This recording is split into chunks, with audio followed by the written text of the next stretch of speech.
Welcome to the Korea Daily Briefing for June 17th, 2026. Let's get into the top stories making headlines today.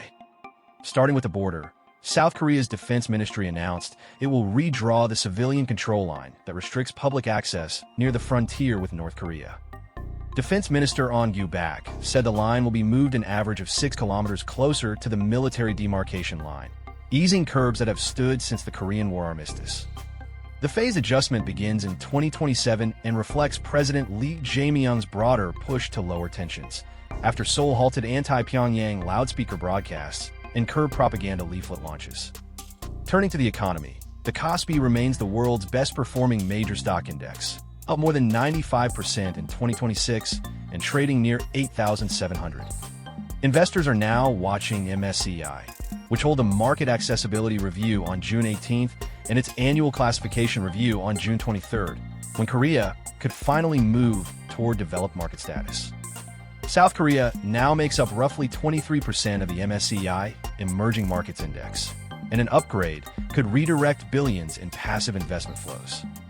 In tech news, OpenAI chief executive Sam Altman visited Seoul this week to deepen artificial intelligence collaboration with Samsung and Kakao. The trip comes as Samsung and SK Hynix race to expand memory output for the AI boom, with a decision on a major new chip complex in the Honam region expected by the end of June. SK Hynix is also preparing to start operations at its new M15X fabrication plant in Cheongju, focused on AI-oriented memory. In entertainment, boy group ONF made their comeback today with the second part of their studio album, ONF, Myself, led by the title track, Open the Door.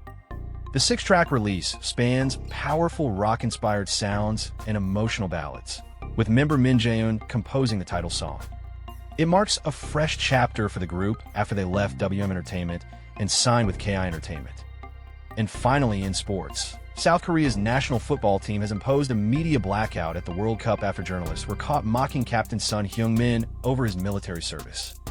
The Korean Football Association condemned the remarks, urging greater respect for players, as the squad prepares to face host nation Mexico on Thursday.